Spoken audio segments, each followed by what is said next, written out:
संघर्ष ही जीवन है। प्राचीन समय की बात है। एक शहर में एक व्यक्ति रहता था जिसका नाम चंदन था। वह अपनी पत्नी और दो लड़का और दो लड़की के साथ रहता था और वह किसी छोटे मोटे प्लाट में काम किया करता था। चंदन और उसकी पत्नी खुशी खुशी अपना जीवन व्यतीत कर रहे थे। समय का चक्र बीत रहा था और उनके लड़का लड़की बड़े होते जा रहे थे। जब उसकी बड़ी बेटी कक्षा 5 में पढ़ रही थी, तभी एक दिन स्कूल की छुट्टी के समय जब वह लड़की सीढ़ियों से नीचे उतर रही थी, तभी पीछे से किसी लड़की से धक्के लगने पर वह सीढ़ी से नीचे गिर गई, जिसके कारण उसके पैर में चोट आ गई। जब लड़की घर पर लंगड़ाती हुई आई तो उसके पिता ने पूछा क्या हुआ। तभी लड़की ने उन्हें पूरी बात बताई। पिता ने सोचा छोटी मोटी चोट है और यह सोचकर उसने अपनी बेटी से कहा कि इसे गर्म पानी से सेक लो, ठीक हो जाएगा। कुछ दिन बीतने के बाद लड़की का पैर फूलने लगा और उसे चलने में दिक्कत होने लगी। तभी उसके पिता कुछ लोगों की बातें सुनकर किसी एक ओझा को ले आए, जबकि उसे कुछ नहीं आता था और वह पैर ठीक नहीं कर पाया। कुछ समय बीतने के बाद जब उसकी लड़की की हालत और ज़्यादा खराब होती जा रही थी, एक दिन जब उसके पिता अकेले कहीं बैठे हुए थे तो वह मन ही मन सोच रहे थे कि क्या करें। तभी सोचते सोचते उनके दिमाग में आया क्यों ना डॉक्टर से दिखाया जाए। तभी दूसरे दिन वह अपनी लड़की को लेकर वहीं पास के अस्पताल में जाते हैं।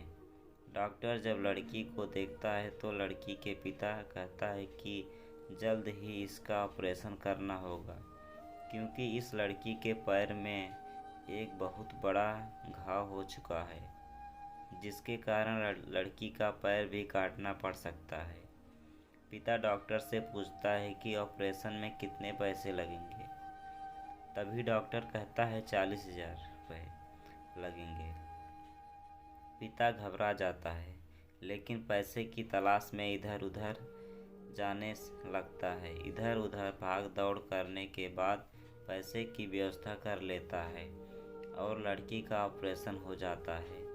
ऑपरेशन के बाद लड़की अपने घर आ जाती है, परंतु लड़की के पैर में कुछ सुधार न होने के कारण पिता चिंतित रहने लगता है। इसी तरह 4 साल बीत जाता है तथा पैर में लाख लाख रुपए लगाने के बाद भी लड़की का पैर ठीक नहीं होता है, जिस कारण से पूरा परिवार दुखी रहने लगता है।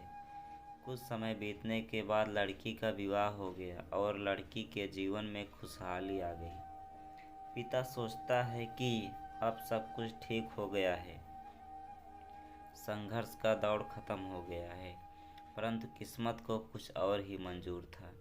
एक दिन जब वह बाजार जा रहा था, तभी पीछे से किसी ट्रक के द्वारा उसका एक्सीडेंट हो गया, जिसके कारण उसके सर में गंभीर चोट आई। चंदन 1 महीने तक बिस्तर पर ही रहा।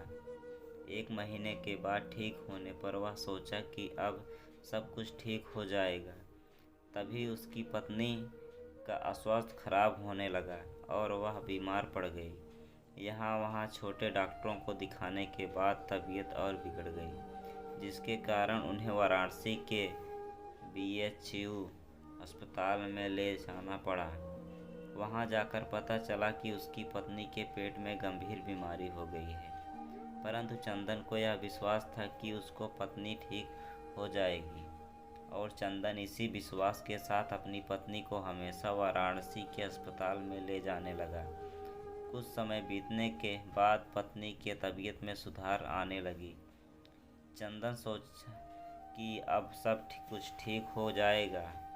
एक बार जब वह अपनी पत्नी को वाराणसी के अस्पताल में ले गया, डॉक्टर ने सभी रिपोर्टों को देखते हुए कहा सब कुछ ठीक है।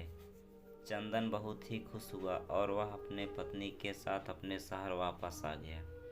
अगली सुबह सब कुछ ठीक था। चंदन का बड़ा और छोटा बेटा दोनों स्कूल चले गए और चंदन अपने काम पर चला गया। बड़ा बेटा स्कूल में सोच रहा था कि चलकर माँ से कुछ बातें करेंगे, तभी 11 बजे उसका मित्र आता है और कहता है कि चलो तुम्हारी माँ की तबीयत खराब हो गई है। बड़ा बेटा दौड़ता हुआ अपने घर की तरफ आता है, तब तक बहुत देर हो गई होती है। उसकी माँ की मृत्यु हो चुकी होती है। बेटा माँ को देखते ही फूट फूट कर रोने लगता है और वह अपनी माँ का अंतिम संस्कार करता है। 1 साल तक पूरा परिवार दुखी ही रहता है। कुछ समय बीतने के बाद दुखों के बादल छट जाते हैं और चंदन अपने लड़का और लड़की के साथ सुखमय जीवन बिताने लगता है। आज उसका परिवार खुशी जीवन जी रहा है। दोस्तों, जीवन में सुख और दुख दिन और रात की तरह होते हैं, जो कभी अस्थायी नहीं रहते। इसलिए दुख के समय में कभी हिम्मत नहीं हारना चाहिए, तभी सुख के समय कभी अहंकार नहीं करना चाहिए। इसलिए कहा गया है। हेलो व्हाट्सअप गाइस, कैसे हैं आप सभी। प्लीज़ चैनल को सब्सक्राइब और लाइक कर दीजिएगा और बेल आइकन को दबा दीजिएगा ताकि हमारा अगला वीडियो का नोटिफिकेशन आप तक पहुंच जाए।